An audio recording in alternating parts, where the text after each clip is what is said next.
1400 বছর আগে মক্কার উপত্যকায় যেখানে বালুর শহরে কাবার ছায়া পড়ত, সেখানে একটা নতুন আলো জ্বলে উঠছিল।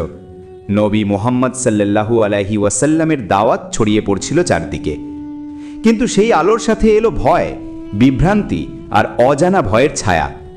আজ আমরা শুনব একটা অবিস্মরণীয় ঘটনা, এক বুড়িমার গল্প, যিনি নবীজির নাম শুনে মক্কা ছেড়ে পালিয়ে যান। কিন্তু সেই পথে তার সাথে দেখা হয় এক অজানা সাহায্যকারীর সাথে, যিনি ছিলেন সেই ভয়ের কারণ নিজেই। এই কাহিনী আমাদের শেখায় ধৈর্য, দয়া আর সত্যের শক্তি। চলুন ফিরে যাই সেই যুগে। সেই সময় মক্কা ছিল কুরাইশদের শহর। ব্যবসা, কবিতা আর দেবতাদের উপাসনায় ভরা। কিন্তু নবী সাল্লাল্লাহু আলাইহি ওয়াসাল্লামের আগমন নিয়ে ছড়ালো গুজব। তিনি যেন এক জাদুকর, যিনি মানুষের মনকে বদলে দেন। অনেকে ভয় পেয়ে গেলেন। তার দাওয়াত শুনে কেউ কেউ চুপচাপ চলে গেলেন শহর থেকে। শোনো শোনো, শহরে একটা জাদুকর এসেছে, নাম তার মুহাম্মদ। শুনছি তিনি মানুষকে তার জাদুতে ফেলে দেন, দেবতাদের অসম্মান করেন। আমার মতো বুড়ো মানুষের কি হবে? আমি যাব না তার সামনে। আমি চলে যাব এই শহর থেকে। আল্লাহ আমাকে রক্ষা করুন। হ্যাঁ বোন, শোনা যাচ্ছে তিনি তোমাদের মতো সাধারণ মানুষকেও বোকা বানান। তাড়াতাড়ি পালাও। এই বুড়িমা ছিলেন একজন সাধারণ নারী, যার জীবন ছিল শান্ত। কিন্তু গুজবের ঝড়ে তার মন ভরে গেল ভয়ে। তিনি সিদ্ধান্ত নিলেন মক্কা ছেড়ে চলে যাবেন।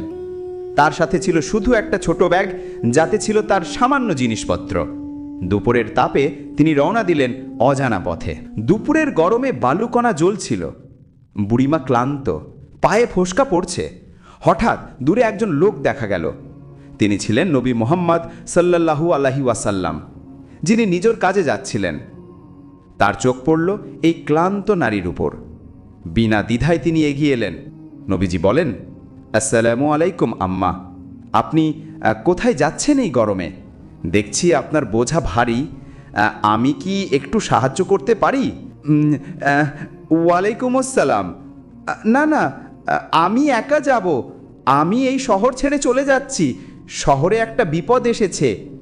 বিপদ? কি বিপদ আম্মা? বলুন তো, হয়তো আমি সাহায্য করতে পারবো। শোনো ছেলে, শহরে একটা জাদুকর এসেছে, নাম তার মুহাম্মদ। শুনছি তিনি মানুষকে তার জাদুতে ফেলে দেন, দেবতাদের অসম্মান করেন।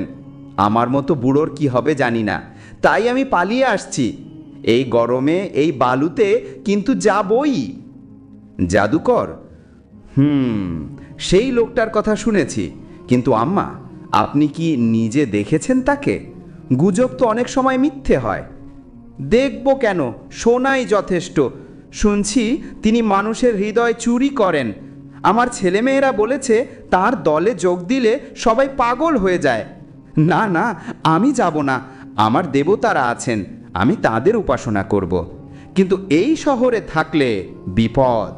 আম্মা, পথটা লম্বা, একটু বিশ্রাম নিন, জল খান। আপনার কথা শুনে মনে হচ্ছে আপনার ভয়টা খুব গভীর, কিন্তু সত্যটা জানলে ভয় কেটে যাবে। সত্য?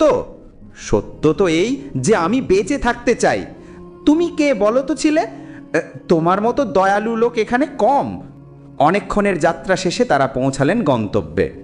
বুড়িমা ক্লান্ত, কিন্তু স্বস্তির নিঃশ্বাস ফেললেন। কিন্তু সেই সাহায্যকারীকে বিদায় দেওয়ার আগে তিনি জানতে চাইলেন তার নাম। ছেলে, তুমি এত দয়া করলে, যাওয়ার আগে বলো তো তোমার নাম কি? হয়তো একদিন তোমার সাথে আবার দেখা হবে। নবীজি হেসে শান্তভাবে বলেন, আম্মা, আমার নাম মুহাম্মদ। আমি সেই ব্যক্তি যার ভয়ে আপনি এই শহর ছেড়ে চলে এসেছেন। আমি আল্লাহর রাসূল। কি তুমি সেই জাদুকর? না না, তুমি তো জাদুকর নও, তুমি দয়ালু, সাহায্যকারী। এমন মানুষ কিভাবে খারাপ হতে পারে? আমি ভুল করেছি, আমার ভয় সব মিথ্যে ছিল। আম্মা, ভয় স্বাভাবিক, কিন্তু সত্য জানলে ভয় যায়। আল্লাহ এক, আর তার পথ সোজা। আসুন আমার সাথে ফিরে যান। হ্যাঁ রাসূলুল্লাহ, আমি তোমার অনুসারী হব, শাহাদা পড়ব। এই ঘটনা আমাদের শেখায় ভুল বোঝাবুঝি সত্যের আলোয় মিলিয়ে যায়। নবী সাল্লাল্লাহু আলাইহি ওয়াসাল্লামের ধৈর্য আর দয়া একটা বুড়িমার হৃদয় জয় করল। আজও এই কাহিনী আমাদের মনে করিয়ে দেয়, ভয়ের চেয়ে ভালোবাসা জয়ী। আল্লাহ আমাদের সকলকে সত্যের পথ দেখান।